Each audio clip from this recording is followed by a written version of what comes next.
So should we be worried about the housing recovery based on this report? Joining us right now to talk about it, Shari, a real estate attorney, founder of the Olefson law firm, author of Foreclosure Nation, and Fred Glick, who's CEO of U.S. Spaces and U.S. Loan Mortgage. Fred, I mean, you got the higher rates with the tapering, you got the weather. I mean, are you hopeful that things will improve as we move into the spring here? What do you think?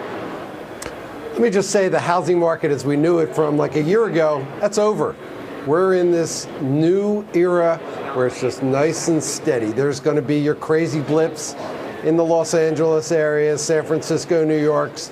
But I think it all comes back to, I've said this a million times, the good jobs are just not there and growing. And so why would you buy a house? Plus the home builders have prices that they're trying to get more and more and more. And the existing home stock that's out there, that's only a few years old, is still good and cheaper. And you can renovate it a lot cheaper than the new home builders want to charge you for a new house. So yeah. So Shari, I just see it nice and calm. Let's talk about this drop last month, because you point out, look, we had bad weather in December. So why is it that all of a sudden people seem to realize this weather effect last month? I mean, so you think there's maybe something else going on here? Absolutely. The weather might impact the buyer traffic component of this, but the market sales conditions is completely about the indicators and the numbers. I mean, builders know that for the last 2 months, the sales of new homes have been down. Last year, we saw about 430,000 homes sold, which was great. We were expecting to push the 500,000 mark this year, hoping to do that. But in December and November, the numbers were less than what they were last year, which is a big problem no matter what you're trying to sell. So, when they're looking at building as many as 700,000, 1 million new homes, there's just not the sales to support it right now. Are we wringing our hands over nothing more than the business cycle, or is something else afoot, Shari? What do you think? Is there something that can be done to solve this?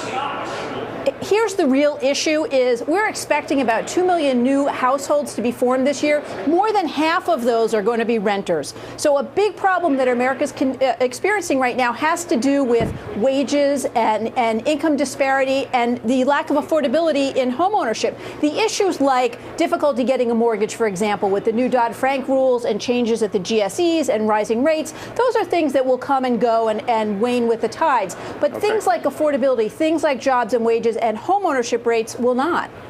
So, Freddie, you're notably skeptical as well on how many people are going to buy a new house when there are other options out there on the market. Fine.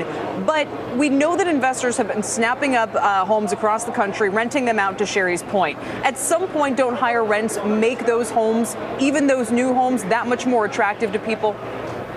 Well, I think the people who are renting, the rents are going to go up a little bit. They're just going to continue to rent because we're back to the mortgage problem. The whole QM nightmare that the CFPB has put us through with Dodd-Frank, the flood insurance nightmares that are going on where people who had $400 premiums now need to pay $30,000 a year. These little things are adding up. And Shari said, oh, well, they'll go away. I hope they go away, Shari.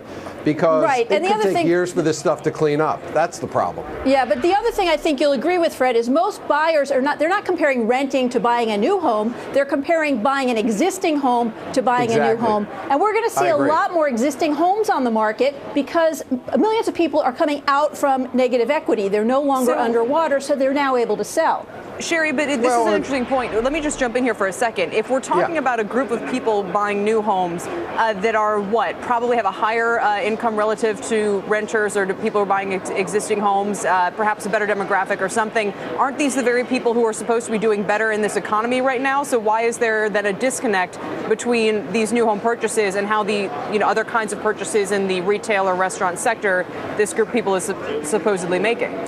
Yeah, but when you look at the average price of new homes in this country, we're not talking about that luxury high end. We're not talking about the 1%ers. We're actually talking about middle America, which is where the biggest percentage of growing disparity really is. Let me finish with a very simple question, and it can be a simple answer. Would you buy a home right now? I know everything's local, a lot of variables, but is this still a good time to buy a home, Fred Glick? You always have to compare that to where you're coming from. Yeah, I understand that, but trying to the answer is yes. I have to, any time is a good time to buy a home. if I don't answer yes. Okay. Well, okay. So you're going to give me the PC answer. Is that what you're going to say, Fred? Oh, absolutely. Absolutely. On national television, absolutely. Yeah, okay. I mean, there's a billion factors. We could be on for months about it, but yes and no. How's that? But to your point, Bill, you have to buy it right. You make your money in real estate when you buy, so buying at the right price is important. There you go. If only we knew what that I price knew that was was going to come out. But I thought I'd ask. It's like buy low, sell high, Bill. If only Thanks, investing Bill. were that easy. Yeah. Thank you, guys. folks.